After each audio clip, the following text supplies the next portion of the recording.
төвшин жаргал гэдэг. Манай муурыг болохоор цагаана гэдэг байгаа. Муура ер нь яагаад цагаана гэж нэрлсэн бэ? Нөгөө муура анх авчаад нэр аягүй гоё нэр бодож олох гэж аягүй зовж байгаа юм чинь. Хүүхдэд нэр өгөх шиг л хэцүү байгаад. Тэгээ бодож явж нэлээд удацсан. Тэгээ нөгөө муура нэрлэхгүй удаж болохгүй гэд тэр хооронд нь цагаана гэд бодоцсон. Манай гэрхэн бүгдээрээ. Тэгэхээр за ер нь энэ нэр дээрээ л төгтөгээд цагаана гэд нэрлэлтэй болсон. Эмнэлэг дээр ирдэг муурнуудын за бараг 70-80% нь цагаана гэдэг нэртэй байдаг. Цагаан өнгөтэй муурнуудын. За тэрний за нэг 20% нь 10% ч юм уу. Луна гэдэг нэртэй байдаг. Сиси гэдэг нэртэй байдаг. За тэгээ үлдсэн яг нэг 5-10% нь ховор сонин нэртэй. Тиймэрхүү байдаг. Мууртайгаа яаж танилцж ирсэн бэ? Анхны таарын уулзж ирсэн түүх. Анх болохоор яг тийм айлын муурыг түр харах болоод тэр юм гэртээ авчираад тэгсэн чи манай гэрийн аягүй дуртай болоо. Тэгээ тэрнээс хойш яг муурын явуулсны дараа өөртөө ярилцж агаад муур авъя гэд. Муур авахтаас гэрийнхэнтэйгээ нэлээд ярилцж агаад шийдвэрээ гаргачаад авсан байна тий. Сэтгэл хөдлөлөөр бол аваагүй. Муур нь одоо ой 6 сартай гэдэг чинь нөгөө нэг заслаг хийлгсэн байгаа юу? Ир муур тий. Аха тий. Заслаг бол хийлгээгүй одоо. Тий. Хоолндоо хэр байгаа вэ? Өсөнд хэр унжийн, хоолндоо хэр дуртай байна? Стрессдж гин үү? Эморж гин үү? Хоол болохоор манайх чинь нэг арай гайгүй гэж судалж агаад муу сайн гэж хоолууд ч байгаа шүү дээ. Ялангуяа айгүй муу хоол зөндөө болдог гэдэг. Тэрнээс бол татгалзаад тэгээ айгүй сайн судалж агаад нэг төрлийн бол хоолоо олддог байгаа. Тэгээ саяхан манай энэ жоох стресстэд хоолноосоо болсон юм болов уу яасан юм бол гэд эмнэлэгт энэ төр очиж үзүүлсэн чи харин жоох стрессний юм бол байгаад байна. Гэхдээ яг тийжээд өөрөө гайгүй тиймэрхүү зүйлүүд болсон байна. Муур маань одоо стресст эзэнд яаж мэдрэгдэж байна? Хоолндоо дургу болж гин үү? Цонхны тавцан дээр сууж ямарж гин үү? Тэг яг чамд ямархуу мэдрэмж төрж байна? Нөгөө муур л юм чинь өөртөө байнга цонхны тавцан дээр суугаад гадаах ертөнцийг байнга ажиглал хийж идэг болохоор би тэгээд тэрийг нэг бол стресс нэг тооцдог байна. Хувьдаа л гэж бодоод идэг өөрөө юм чи биш. Нэг хоолны хувьд болохоор яг сая бүр стресстэй байгаа нь яаж мэдэгдсэн бэ гэхэлэр нөгөө хоолоо идэхгүй аягийн дүүргээ тавиад ажилласаа хурж ирэнгүүт нөгөө хоол нь яг хэвээрээ байгаадсан байхгүй. Жохоо хөвгт хардаг шиг жарлангийн шалгана, элсийн шалгана. Хүн дээр пиц ч үгүй байна уу те. Өнөөдөр шээж юу яаж юм чи ингээ байнга шалгана. Тэгээ одоо бол буцаа нөгөө хоол өнтер нь бол хэвэн болцсон. Пицхан ч гэсэн арай гайгүй хэвэн болцсон. Би нөгөө нэг дүнс нь болохоор зүгээр нөгөө ус уухтаа байнга нөгөө крантнаас л ууддаг. Аяганд тавьсан тогтоол уснаас уудаггүй. Тийм болохоор нэг ажлын цагаар гэрт хүн байхгүй болохоор тэгээд ус сууж чадахгүй стресссэн бодлоо гэж бас би ойлгосон. Муурч нь өөрөө биднээс яг ялгаатай юм нь юу юм гэхээр араатай амтан байхгүй юу? Одоо ингэ харах юм бол дөрвөн соёотой тий. Хойд араанууд нь хүртэл бүгдээр имдээшээ хурц үнцгтэй. Онцлог ялгарч байгаа юм араатай амтан гэдгээр онцлог байхгүй юу? Араатан амтан маань өөрөө байгаль дээрээ ан агнуураа идчихэд тогтоол уснаас бол баг ус уудаггүй. Дандаа тийм голын уурсан уснаас уудаг байхгүй. Тэгэхээр энэ хэд карантинаас ер нь ус уух гэдэг. За муурны нөгөө нэг одоо нэг юм орлоо стресслээ гэж хоёлаа ярьсан шүү дээ сая таны ярьсан. За тэрэн дээр гэх юм бол муур заслах хийлгээгүй муур ерөнхийдөө нэг иймэрхүү мэдрэмжийг авах гэдэг. Яагаад гэх юм бол заслах хийлгээгүй гэдэг маань энэ амтны одоо нэг үржлийн хэрэгтнээс тийм ээ хоёр төмсөгнөөс нь даавар ялгараад байгаа гэсэн үг байхгүй юу? Ямар нэгэн байдлаар энэ дааврыг гадагшлуулах шаардлага тийм ээ хэрэглэх шаардлага биед нь энэ хэрэгцээ байгаад байгаа учраас муур маань энийг нөгөө нэг тархинд нь нөгөө даавар нь очиж мэдээлэл өгөнгөт яг яахаа мэдэхгүй ойр хавьд нэмэгтэй муур байхгүй тийм ээ энэ мэдрэмжээ яаж гаргахаа мэдэхгүй ер нь бол өөр өөртөө дотроо тулалдаж гин гэж бас бодож болно. За заслах хийлгэхгүй байхаас одоо үүсэх хит юм бол байна л да. За ир муур ялангуяа заслах хийлгэхгүй удах юм бол яг төрөө булчирхааны асуудал үүсгээд идэг. Хавтартай болох гээд идэг, төрөө булчирхаан томрох гээд идэг. За тэгээд дээрэс нь одоо ааш орон шингийн хувьд жоохон тийм давамгаалах, дарангуйлах тийм ээ. Жоохон хазгаад идэг ч юм уу. Гэрийн нэг тийм альфа болох гээд оролдоод идэг.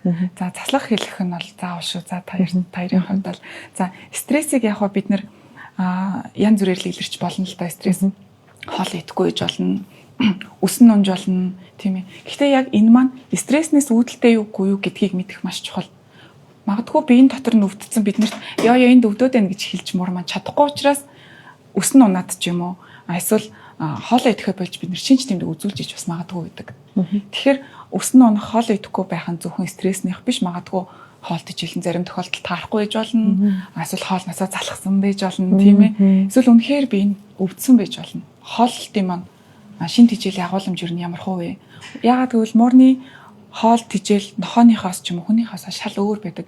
Эднэрийн биед нь яа бүр зайлшгүй шаардлагатай зохиомлоор гаргаж авах боломжгүй амин хүчлүүд, амин дэмүүд, эрдэсүүд бас байдаг байхгүй юу? За тэгэнгүүт тэр эрдэс маань одоо хоорондоо бүгдээрээ л амарлаг бүх хоолнууд фосфортой, магнитай тий нөгөө үс уналтаас сэргийлсэн Б витаминтай, омегатай байгаа ч гэсэн хамгийн гол нь тэдгээрийн маань харьцаа хоолнуудад зөв хуваарлагдсан байна уу? Зөв хэмжилтээр хэмжигдэж хийгдсэн байна уу гэдгийг нь ер нь харах айгу чухал байдаг. Хоол сайн байж муур ирээдүйд урт насалж чадах нь байна. Эрүүл саруул амьдарч чадах нь байна. Амьдралын хэв маяг нь гоё эрүүл те энгийн байж чадах нь. Тэр нэг яг мэрэгжлийн эмчтэй нэг уулзсан дээр далимд нэг ганц хоёр асуулт алдаад надад байгаад байгаа. Манай муур цэцлэх хэлгийг болохоор ороо хэр яаж орох уу?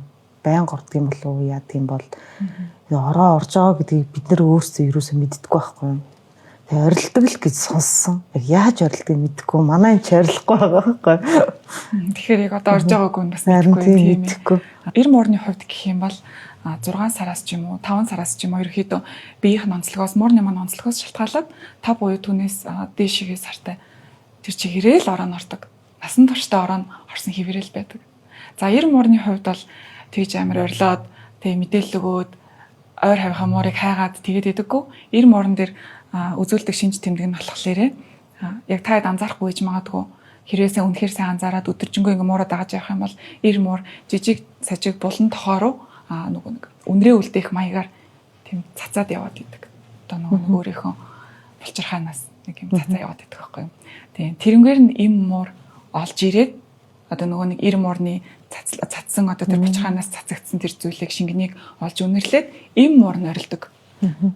Одоо чам нилээн чанга орилдог гэж сонссон баг тий бодвол харин тий нөгөө нэг 90 муура за би энд байгаа шүү гэж тохио өгөхийн тулд бол нилээн орилдог. Эдгээр чи одоо байгалийн аратан гут штэ тийм ээ. Тэгэхээр байгаль дээр хоёр модны наан цаана явж байгаа муур магадгүй би бинийгээ харахгүй байх.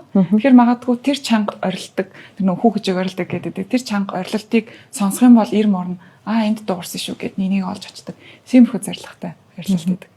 Имлэг дээр ирдэг олон тохиолдлуудын за дийлэнхийг нь юу үзэлдэг вэ? 90 муурны цаслах хэлгээгүй 90 муурны ч юм уу цаслах хэлгсэн 90 муурны дийлэнхийг нь юу үзэлдэг вэ? Тэгэхээр давсганд хайлдаггүй чулуу үсэх, хайлдаггүй талст үсэх тэр тохиолдол хэрдэг. За тэрнээсээ болоод шээс гадагшлуулах зам хэсэг маань бөглөрөөд за бөглөрөнгөт нөгөө нэг шээс ч өөрөө доошоогоо явж явах хэрэгтэй байтал доошоогоо гарч чадахгүй нөгөө зам нь бөглөрч эхлээрээ буцаагаад дэшегээ бөөрлөө нөгөө нэг шээс маань яваад бөөрөө гимтээчдэг. За гимтсэн бөөр яах вэ гэхлээр нөгөө нэг шүү чадах чадамжаа алдаад тэнгуүтлээ бөөр чи өөрөө яг үннийг хэлэхэд бидний биеэр явж байгаа цусыг бүгэлтэн шүүгээд хэрэггүйгэн шээс болгоо хэрэгтэйгэн шүүснээ буцаагаад бие рүү явуулдаг хэрэгтэй байхгүй.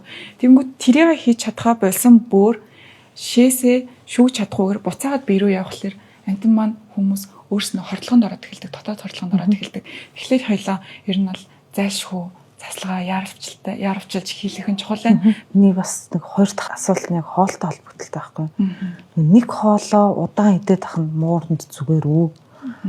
Эсвэл нүг солих хэрэгтэй байдгүй. Тэгээд бас яг хоолтой адилхан элсийн одоо нэг төрлийн элсийг нь байнга хэрэглүүлээд ах нь зүгээр болов. Хоолны хувьд гэх юм бол нэг төрлийн хоолоо насан туршид мэдүүлж болно. Үнэхээр муур маань эрүүл ходоод гидсний асуудалгүй тийм ээ ямар нэгэн одоо дотрын өвчин зовлонгүй илэгний ч юм уу бөөрний ч юм уу өвчнгүй арсны асуудалгүй өсний асуудалгүй тиймэрхүү байх юм бол нэг төрлийн хоолоо насан туршдаа идээд явсан ч болно. Харин одоо ч нөгөө шинжлэхүйн өдрөөр л хөгжөөл айгуу гоёлоод байгаа шүү дээ тийм. Яг энийгээ дагаад муур нохооны хоол хүртэл одоо имчилгээний зорилттой асуудалтай амтны зорилттой гэх мэтчлэн бүр ингээд салаад явцсан байгаа.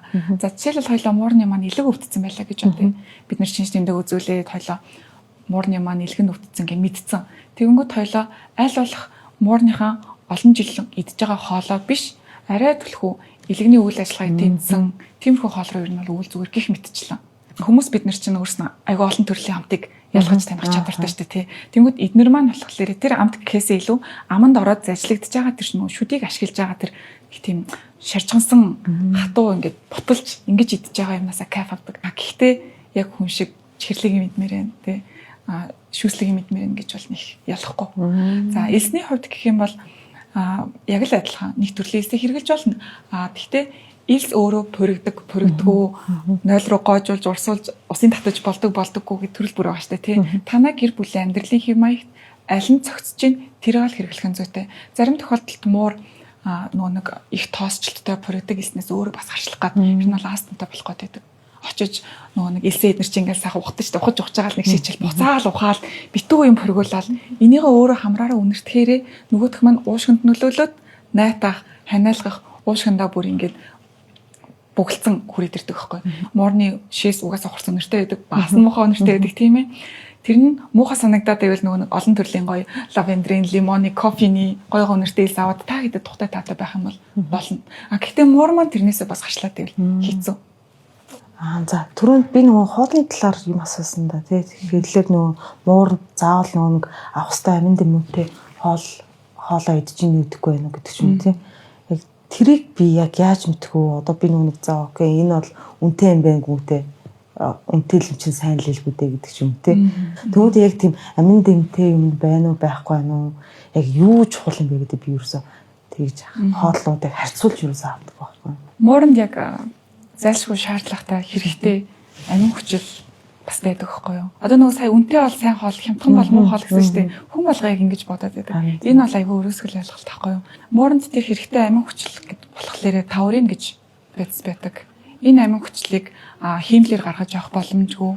Яг нөгөө нэг амтны уураг, тэгээ махнаас гаргаж авдаг байцгаахгүй. Тэгэхээр мууранд бол энэ дархлаанд нь, зүрхэнд нь, нүдэнд нь, үс арьсанд нь бүр маш хэрэгтэй байдаг. За тауринтай хоол аль болох сонгож авал их зүгээр байдаг. Сайн хоол гэдэг нь болохоор тэр олон амин дэм эрдэсүүдийг зөв хэмжээнд нь тааруулаад, зохицуулаад, хооронд нь уялдаа хавцалтаатай болгоод тавьсан байгаа хоолыг л хийж байгаа юм. Хоолнд нь бас чухал байх ёстой нэгдлүүдийн нэг гэх юм бол омега байгаа, Б-ийн төрлийн витаминууд байгаа, Е-ийн төрлийн витамин байгаа, А витамин байгаа гэх мэтчлэн хэлэх юм бол зөндөө олон витамин байх шаардлагатай байдаг. Омегаг ихэнх хоолууд маш бага тунгаар агуулсан байдаг байхгүй юу? Яагаад гэх юм бол омега ч өөрөө тослог штэ. Тэгэнгүүт хоолны хадгалалтанд нөгөө нэг тослог нь нөлөөлч эхлэр ихэнх компаниуд, хоолны компаниуд ер нь бол омегаг жоохон бага тунгаар хийгээд өгсөн байдаг. Хоёул омегаг бас харах нэг чухал юм. За хоол маань өөрөө махны агуулгын жаал болох өндөртэй байх шаардлагатай. Эднэр маань нэгэн талаараа тавьдаг учраас тийм 7 хоногт нэг удаа мах идчихэд явдаг бол биш байхгүй юу? Өдөр болгон махны агуулгын өндөртэй хоол идэх шаардлагатай. Тэр дотроо дээрээс нь аль болох шинэ махны агуулганд бас бага зэрэг ороод өгсөн байвал бас зүгээр байдаг. За муурны хоолыг сонгохдоо бол хид хідэн зүйлсийг сайн харах хэрэгтэй байдаг. Муурны хоол гэхээр л муурны зурагтай байхаараа л муурны хоол юм байна гэж шууд авчдаг. Энэ бас жоохон буруу байгаад байдаг. За жишээлбэл хоёлоо энэ хоёр хоол муурны хоолыг харьцуулаад харъя л да. За энэ хоол маань болохоор нэг юм беби цагаан муурны зурагтай байгаа. За энэ хоолыг харах юм бол тийм бенгал үйлдвэрийн тий хөдөлгөөнтэй том биетэй энерги их зарцуулдаг. За тэгвэл хоол сонгож авахдаа хідүүлээ саяны нөгөө хойлонгийнхаа ярьсанчлан биений эрүүл мэнд одоо тий ямар хөө байгаа вэ гэдгээс шалтгаалаад хоолоо сонгож авах нь хэцүүтэй. За энэ хоолыг ингээд бүгдээрээ харах юм бол энэ талдаа яг хоолны маань чухал зүйлүүдийг яг гаргаад өгсөн байгаа. За энэ өөрний зураг байна. Дээр нь ходоодны зураг байна. За тэгээд дээрэс нь мах гэж бичсэн байна тийм ээ. Магадгүй энэ маань махны орц өндөртэй шүү. Тийм ээ. За муурны чинь ходоод хоол боловсруулах эргэтэн тогтолцоонд айгуу дайггүй шүү, сайн шүү. За энэ хоёр бөөрний зураг гараад ирсэн. Бүр доошоогоо сумтай. Шээс боловсруулах, шээс гадагшлуулах одоо тэр эргэтэн тогтолцоог бас дэмжиж өгнө. Гэх мэтчлэн хоолыг ер нь л ингэж сонгох нь. За хоолныхоо артлыг хэдүүлээ ингэж эргүүлээд харах юм бол тухайн хоолнд маань яг ямар эрдэс бодис амин дэм амин хүчлүүд орсон байна вэ? Тэгээ энэ хоолнд хичнээн ихийг зарцуулсан байна вэ гэдэг нь гараад ирнэ. Miratoric брендийн хоол маань болохоор за нөгөө нэг хоёулынхаа сайн ярьсан таурин гэж бодис байсан шүү дээ. Тэр бодисыг өөртөө агуулж өгсөн. За мөн дээрээс нь чухал амин дэм одоо нөгөө нэгдлүүд эрдэс бодисуудыг яг хооронд нь авцалдаатай гой зохицуулаад өгсөн хэмжээгээр нь тааруулаад өгсөн байдаг. За энэ дээр ингээ харах юм бол омега 3, 6 за тэгээд дээрэс нь кальц, фосфор гэд оруулаад өгсөн байгаа байхгүй юу. Энэ дээр хоол солих одоо нэг заавар бас байна л да.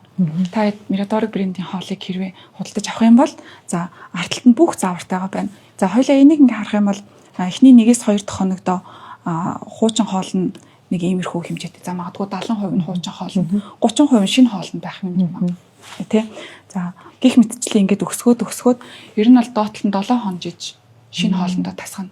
Тэгэхгүй бол хүмүүс нөгөө сайн гэл тэгэнгүүт аваад шууд хуучин хоолыг хаяал шинэ хоолыг 5-гийн дүүргэж өгөөл тэгэнгүүт нөгөө муур маань шинэ хоолоо амар гоо амттай байсан ч гэсэн идсэн ч гэсэн хотоод нь бол эвгүрхэл цэцгаалтанд бүүлжин. Тийм хямран тэгэхээр дасгаж өгөх нь маш чухал юм. Ямар ч хоол өгсөн. За энэ хоолны хувьд гэх юм бол дахиад нэмхаар хийгдсэн арай жоохон энергийн зарцуулалт өндөртэй тий гүүж хараадаг. Тиймэрхүү муурнуудад өгөл зүгээр энэ дээр нэг юм зураг байна харж байна уу? Нэг цагирган дондор өсөрж байгаа муур ууз. Энэ бол хөдөлгөөнтэй тий тийм мууранд зориулсан шүү. Үнэхээр муур маань гүүж харайх нь бага өдөржингөө ихтэй л үждэг тий. Тийм байх юм бол заавал энэ хоолыг идүүлэх шаардлагагүй. Гэхдээ болно хамаагүй. Үнэхээр жижигхэн биетэй ч гэсэн гүүж хараадаг муур байж болно шүү дээ. Тэгэх юм бол энэ хоолыг бас өгч болно. За энд бас нэг дуртайгүй нэг чухал зүйл үлдсэн байна. За муур маань одоо хэдэн килограмтай вэ? Мэдгүй. За танамаар хараас нэг ойролцоогоор нэг 2.7 юм 2.8 кг харагдаж байна. Тэгэнгүүт хоёлаа энэ хоолоо хэр их өгөхөө мэдгүй тий. Өдөрт 2 халбах хоол өгөөрэй юм уу 2 аяг хоол өгөөрэй юм уу тэр нь хэр их юм мэдгүй. Яг хэр их хоол идчихэж энэ хэмжээний эрдэс байцыг авах гээд байгаа юм бэ гэдэг нь энэ дээрээ байна. 2.5 кг-тай муур байх юм бол өдөрт 25-36 г хоолыг идүүл зохистой. Энээс бага идчих юм бол шинэ тэжээлээ бага авах нь их идчих юм бол шинэ тэжээлээ хит их авах гэдэг тийм ээ. Тэгэхээр ер нь бол их идэхийн сайн гэж байхгүй бага идэхийн одоо тий сайн гэж бас байхгүй. Аль болох одоо арталт нь бичигдсэн энэ грамаар нь үгүй зүгээр. Хуурай хоолны хажуугаар бас бид нар бас хаяа нойтон хоол өгмөр санагданаа. Нойтон хоолыг хүмүүс 7 хоногт хэд өгөх вэ, өдөрт хэд өгөх вэ гэж асуугаад идэг. Хэд ч өгж болно. Зарим муур хуурай хоол иддэггүй муурч байдаг. Дандаа нойтон хоолоор амьдэрдэг муурч гэж бас байдаг. За нойтон хоолны хувьд гэх юм бол өдөрт нэг удаа өгж болно. Хамгийн гол нь задлсан бол 24 цагтаа заавал хэрэглэх шаардлагатай байдаг.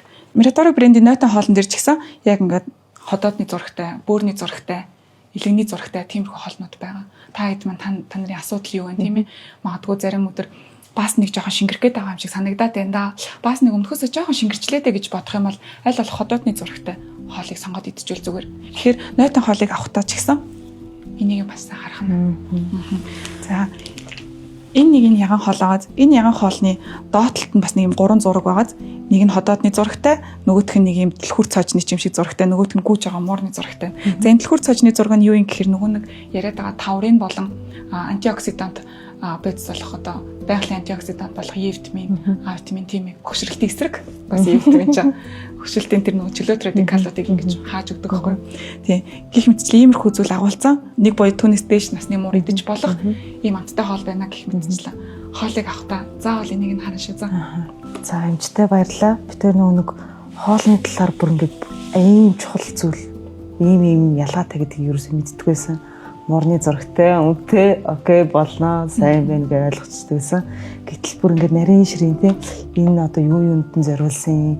За бүр ялангуяа энэ одоо манай цагаанаа зориулсан яг хөдөлгөөн багтаа ийм мууруудад ингээд зориулсан муурны хоол яг ийм зурагтай байдаг те харт нь ийм амьд нөгөө алтын стандартыг хангасан яг ийм зориулттай байдаг юм байна гэдэг. Яг л нөгөө хүн одоо идэхтэй анхаардаг шиг муурандаа бас яг ингэж анхаарах хэрэгтэй шүү гэдэг айгүй өмнөтэй зөвлөгөө өгсөн юмчтай бол баярлалаа. Би тэр одоо удахгүй цэцлага хэлгэнэ. Та хоёр маань ч гэсэн хоолундаа сайн дээ.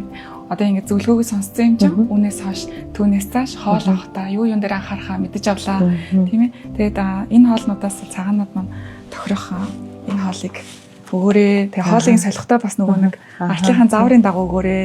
Хоолын грамлж өгөөрэй. Тийм. Тэгээд энэ хоолуудыг цагаануудаа бэлгэлч мэ цагаана. За баярлалаа. За тэгээ энийг ч гэсэн хамт өгчээ. Ойр хавьд найзууд дунд нь бас том биетэй муур, тэнэг хөдөлгөөнтэй муур байх юм бол бас өчгөд зүгээр. За баярлалаа. За тэгээ өнөөдөр хамт ярилцсанд бас баярлалаа. Тэгээд энийг үзсэн бас олон хүн мууртай хүмүүс бас хэрэгтэй мэдээлэл авсан байх гэж найдаж байна. Баярлалаа.